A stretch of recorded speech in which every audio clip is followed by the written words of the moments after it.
మరణాత.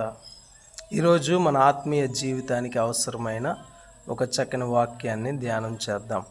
రాజుల 2వ గ్రంథము 4వ అధ్యాయం 7వ వచనంలో ఒక చక్కని మాట వ్రాయబడింది.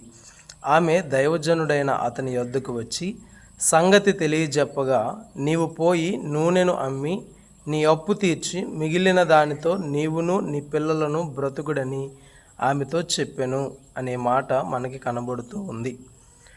చూడండి ప్రియమైన వారలారా, మన దేశంలో నూనెను శనిగా భావిస్తారు. అందుకే ఎవరు కూడా ఇచ్చిపుచ్చుకోరు.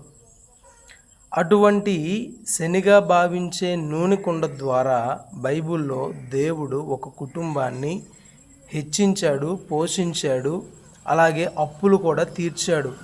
మనము దేన్నైతే శనిగా భావిస్తామో దాన్నే మనకు మేలుగా మార్చేస్తాడు దేవుడు.